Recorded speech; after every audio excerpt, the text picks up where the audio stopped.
In 1883, Sir Francis Galton defined eugenics as the studies of all agencies under human control which can improve or impair the racial quality of future generations. Galton wanted to create better humans by encouraging procreation between partners with superior genes.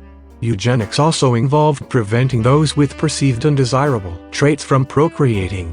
Who determines what traits are undesirable, and how do you legally prevent procreation? The eugenics movement reached a crescendo in the early 20th century.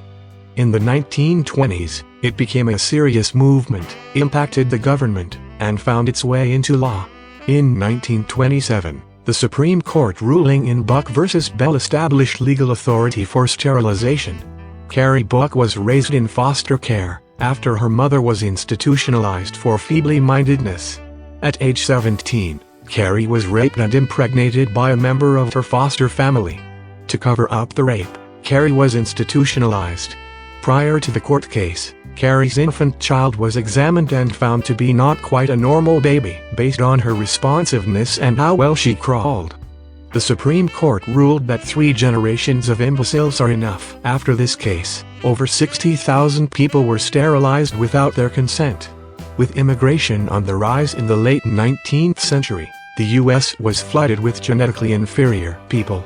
U.S. eugenicists believed that the superior genes were those of the Nordic, Germanic, and Anglo-Saxon, and if left unchecked, inferior races would dilute the superior American racial stock. Thus, new ways to prevent racial suicide included immigration laws, euthanasia, birth control, anti-miscegenation, and segregation. Texas never passed any sterilization laws. The main reasons for this were mistrust in the government, emphasis on the family and citizens' rights, lack of social progressivism and cheap migrant labor. Texas' choice for genetic purification was anti-miscegenation and enforced segregation. The ideal was that those physically segregated could not intermingle the races. This concept impacted all levels of society. While lower-class, ethnic families were encouraged and coerced to use sterilization methods such as birth control and hysterectomies, upper-class white women were told it was their duty to procreate. The state even hosted better baby and fitter family competitions at the state fairs to praise the ideal Nordic family. Dallas student textbooks even taught eugenics and white supremacy. Prior to the eugenics movement, the old Ku Klux Klan's focus was Reconstruction and controlling the newly freed slaves. The new KKK, under Dallas Imperial Wizard Hiram Wesley Evans, was focused on redefining Americanism and becoming a political party. The new KKK was anti-Catholicism, anti-Semitism, anti-immigration, anti-civil rights, and even anti-women's rights.